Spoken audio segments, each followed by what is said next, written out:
سلامونه دوستانو، په دې هیله چې ښه به یاستئ.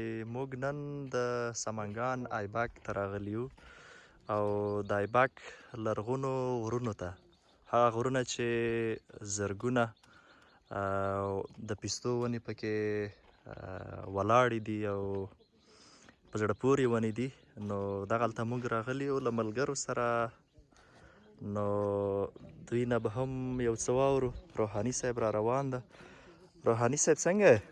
جوړ بخیر، خیرتي ده؟ تکړه یې؟ څه کوې انشاءالله؟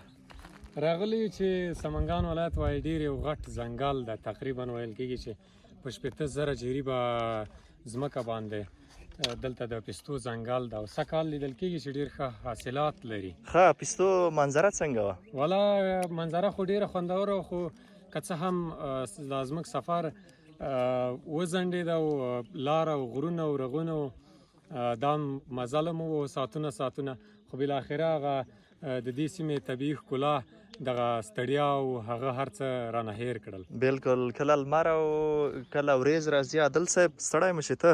سلامونه یاره، جوړ په خیر، صحت ښه دی؟ شکر په خیر اوسې. څه حال لرې؟ سلامت اوسې، خیر اوسې یاره، خیر اوسې، خدای دې ښه لرو، ژوندی اوسې. ډېر لرو غرونو ته راغلي یو، د پستو باغونو ته یا بڼونو ته. څنګه دي تاسو؟ ډېر سفر وکړ، ضیله خو به نه یې یا ستړی؟ والا ستنګي صاحب داسې چل ده چې سهار چې 4 بجې راوتي وو، ویلا دغه تقریبا 12 بجې ده چې د سمنګان ولایت او د باغلان ولایت ګډې کلي ته نږدې راغلي یو. وګورئ چې د پستو باغونه دي، هغه پستې چې البته للمي باغونه دي. بله، دا نو د خدای پاک یو قدرت دی چې په دغه غرونو کې دغسې لوریانه پر موږ باندې کړې ده. د پستو باغونه دي، انشاءالله سږ کال یې ومو کتله چې حاصلات هم ښه دي. پخوا راغلی وې دغسې باغونو ته که نه؟ لومړی ځل مې دی که نه؟ د پستو دغسې یو لوی باغ چې تقریبا دلته مسؤلین وایي تقریبا 4,000 جریبه ځمکه دی او ډېر عجیبه باغونه هم دي. او ډېر عجیبه دی.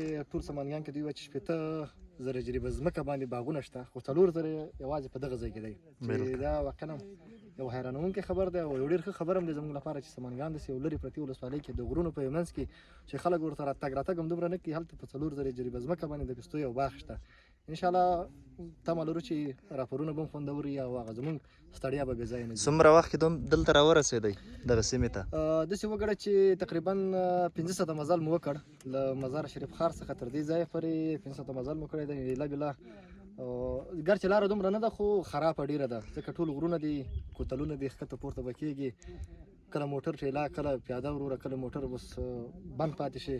بالکل. فکر کوم موټر کې راغلی یاستئ؟ همدغه موټر دی، دا همدا موټر وایي دې ځای پورې راغی چې نور زیاتې دلته راورسېدو، دوی نوم او بریکونه یې کار پرېښوسته، ورور زیاتې ټایرونه یې ګرم راغله، اوس هغه شمال ته درولی دی چې لږ تازه هوا واخلي. ډېره مننه، خدای مو ښه لره، سلامت اوسئ، ښه وخت، خوشحاله اوسئ.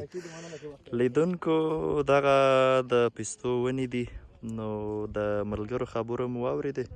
ښه وخت، خوشحاله شوې.